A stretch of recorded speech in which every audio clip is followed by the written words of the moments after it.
ہاتھ دھوتے ہوئے کلمے پڑھنے کی کوئی ضرورت نہیں ہوتی کہ ہم مسلمان تھوڑے ہو رہے ہوتے ہیں.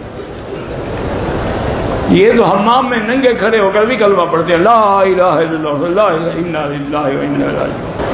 یہ کہتی ہے ہماری فیملی میں ایسا ہوتا ہے کہ جب کپڑوں کو کھنگالتے ہیں، نکالتے ہیں پانی سے، تو کلمہ پڑھتے جاتے ہیں تاکہ یہ پاک ہو جائیں. کیا حکم شرع ہوگا؟ اللہ تعالی ہماری ایسی بہنوں پر بہرحال رحمت نازل فرمائے کہ جنہوں نے ایک نیا دین اپنے گھر میں وضع کر لیا اور انہوں نے اصل دین کو سیکھنے کی کبھی زحمت گوارا نہ کی. اسی لیے میں گزارش کرتا ہوں، آپ کے بڑے بہت بڑے ہوں گے، بہت اچھے ہیں، اللہ اگر وہ فوت ہو گئے اللہ ان کو جنت الفردوس میں اعلیٰ مقام عطا فرمائے، لیکن گھر کے بڑوں کا ہر کام صحیح ہو یہ ضروری نہیں ہے. ان کے کاموں کو بھی، ان کی سوچ، ان کے نظریات، ان کے اقوال، ان کے عادات و اطوار جو آپ میں سرایت کر کے نسلوں میں جا رہی ہے، اسے ایک دفعہ شریعت پر پیش کرنا ضروری ہوتا ہے. کپڑوں کی پاکی کا یا اسی طرح جنابت اتارنے کا، جو غسل ہم کرتے ہیں ناپاک ہوتے ہیں، اس کا کلمہ پڑھنے سے کوئی تعلق نہیں ہے ہی نہیں کوئی تعلق. کلمہ پڑھنے سے کیا ہوگا؟ پانی بہانے سے ہے. اگر کپڑوں میں نجاست ہے تو اتنا پانی بہائیں کہ وہ پانی اس نجاست کو اپنے ساتھ بہا کر لے جائے. جب یہ ہوگا تو کپڑا پاک ہوگا. اب آپ نے وہ شرعی تقاضا پورا نہیں کیا اور کلمہ پڑھ رہے ہیں اس کے اندر، تو کوئی فائدہ نہیں، وہ ناپاک ہی رہے گا. اور اگر پاک ہو گیا، کلمہ نہ پڑھیں، اب کلمہ پڑھنے کی حاجت نہیں، کپڑا پاک ہو گیا. اور ناپاک کپڑوں کو پاک کرتے ہوئے کلمہ پڑھنا، یہ تو ویسے ہی مطلب ہے کہ مناسب نہیں ہے. گندی چیزوں کے اوپر ایسے آپ پڑھ رہے ہیں تو یہ اس کی کوئی حاجت نہیں ہے. صرف صحیح طریقہ سیکھنے کی ضرورت ہے، اور وہ صحیح طریقہ ہم سیکھتے نہیں ہیں. سارے پاک ناپاک کپڑے واشنگ مشین میں ڈال دیتے ہیں، وہ ہے قلیل تھوڑا پانی. جیسی کپڑے اس میں ڈالتے ہیں، نجاست جیسی پانی سے ملتی ہے سارے ناپاک. آپ نے باہر نکال کے نئے کپڑے اسی پانی میں ڈال کے، تھوڑا اور پانی اور پاؤڈر ڈالا اسی میں ڈال دیا، وہ سارے بھی ناپاک. اب ان کے اندر آپ ان کو نچوڑ کر ایک ٹب میں پانی لے کر انہیں ڈالتی ہیں کپڑوں کو جھاگ نکالنے کے لیے، صابن نکالنے کے لیے. جیسے ٹب کے پانی سے یہ ناپاک سوٹ ملے گا، وہ سارا ناپاک. خوب اچھی طرح گھما کے ایک کپڑا، دوسرا کپڑا، تیسرا کپڑا، پھر اس کو بہا دیا، نیا پانی لیا، ایک دفعہ اور نکالنے لگی، یہ سارے ناپاک. پھر جیسے ملیں گے سب ناپاک. اب آپ کلمے پڑھے جا رہی ہیں، کپڑے ناپاک ہیں آخر تک ناپاک. اور پھر اس کو آپ نے رسی پہ ڈال دیا، رسی ناپاک. پھر آپ نے استری کر کے شوہر کو جمعہ پڑھنے، نمازیں پڑھنے کے لیے سوٹ دیا، وہ ناپاک، اس کی نمازیں برباد. تو ایک عورت جو مسئلے نہیں سیکھتی ہے وہ پورے گھر کو تباہ و برباد کر دیتی ہے. اور بڑی معذرت کے ساتھ میں بات عرض کرتا ہوں کہ ہمارا دیندار طبقہ بھی اس سے غافل ہے.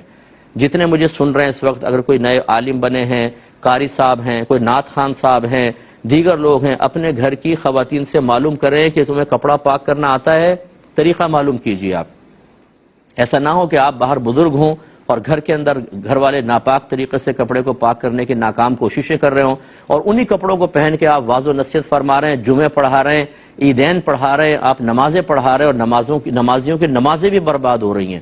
اتنا خطرناک مسئلہ ہے یہ. لیکن عمومی طور پر سمجھ نہیں پاتے. اگر میں ایک عالم دین ہوں اور میں غیر عالمہ عورت سے نکاح کر لیتا ہوں تو کیا میری صحبت میں رہ کے وہ خود بخود عالمہ بن جائے گی، یا مجھے سکھانا ہوگا، مجھے پوچھنا ہوگا کہ آپ کو شرعی مسئلے معلوم ہیں کہ نہیں ہیں؟ آپ بھی اس کا فیصلہ کر سکتے ہیں.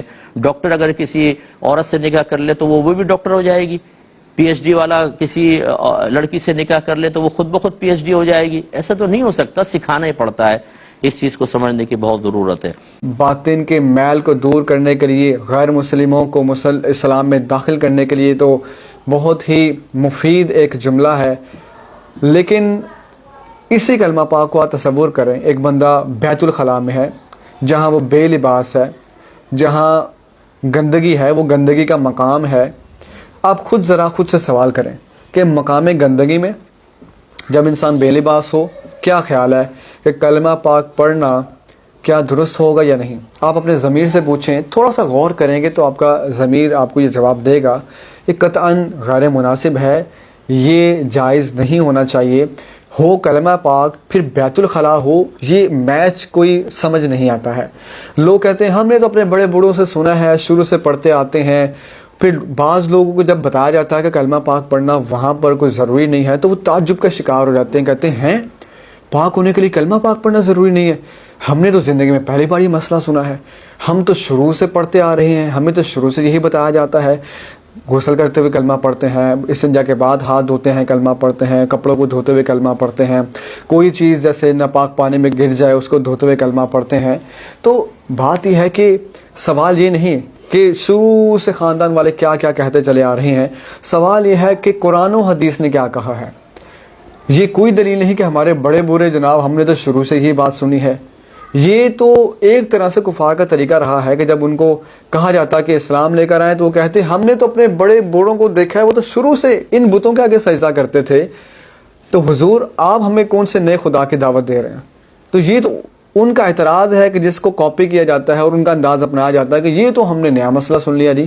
اس لیے علم نہ ہونے کی بنا پر ایسی باتیں کہی جاتی ہیں. اس لیے سب سے پہلی بات اگر غسل کی بات کریں تو غسل کرتے ہوئے انسان پھر بے لباس ہو اور بیت الخلاء ہو, یہ بالکل جائز نہیں ہے کہ گندگی کے مقام پر کلمہ پڑھا جائے. دوسری بات, استنجا کے بعد انسان واش روم سے باہر آتا ہے, وہاں اگر ہاتھ دھوتے ہوئے کلمہ پڑھ رہا ہے چلیں وہاں گناہ تو نہیں ہے. اسی طرح کپڑے دھوتے ہوئے انسان یا کوئی بھی چیز پاک کرنے کے گھر سے جب انسان دھو رہا ہے تو اس وقت کلمہ پڑھ رہا ہے, چلیں اس وقت گناہ تو نہیں ہے. پڑھنا اس وقت جائز ہے کیونکہ بیت الخلاء نہیں ہے. لیکن یہ بات بالکل ذہن میں رکھیں کہ کسی بھی چیز کو پاک کرنے کے لیے چاہے جسم ہو, کوئی چیز ہو, کوئی لباس ہو, کلمہ پاک پڑھنا شریعت نے کوئی لازم نہیں کیا. اللہ تعالیٰ نے قرآن پاک کے اندر پانی کے بارے میں ارشاد فرمایا وَأَنزَلْنَا مِنَ السَّمَاءِ مَاءً طَهُورًا. اللہ تعالیٰ ارشاد فرماتا ہے ہم نے آسمان سے پانی کو پاک کرنے والا بنا کر اتارا ہے. پانی اٹ سیلف اور بذات خود اتنی پرفیکٹ چیز ہے, اتنی کامل چیز ہے کہ اللہ تعالیٰ نے اس کی تعریف قرآن میں فرمائی کہ ہم نے تو آسمان سے اس کو پاک کرنے والا بنا کر اتارا ہے. یہ طاہر بھی ہے, مطہر بھی ہے, خود بھی پاک ہے اور پاک کر بھی دیتا ہے. جہاں جہاں سے پانی بہتا چلا جاتا ہے وہاں وہاں سے انسان پاک و صاف ہوتا چلا جاتا ہے. ہاتھ پاک ہو جاتے ہیں, کپڑے پاک ہو جاتے ہیں, چیزیں پاک ہو جاتی ہیں.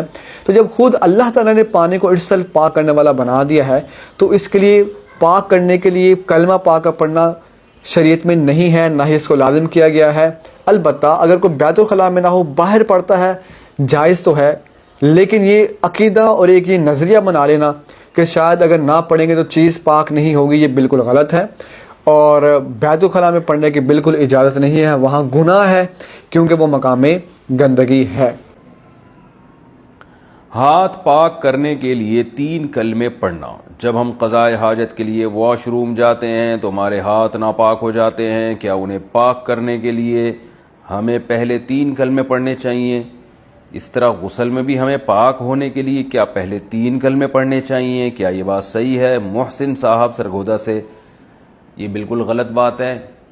کلمے کا ہاتھ کے پاک ہونے سے کوئی تعلق نہیں ہے. جب آپ واش روم جائیں صابن سے اچھی طرح ہاتھ دھو لیں یا مٹی پہ رگڑ دیں ہاتھ اور پھر دھو لیں تو اس طرح وہ جرمز بھی مر جاتے ہیں, ہاتھ پاک ہو جاتا ہے. تو بس اتنا کافی ہے, یہ کلمے کا یہاں موقع نہیں ہے.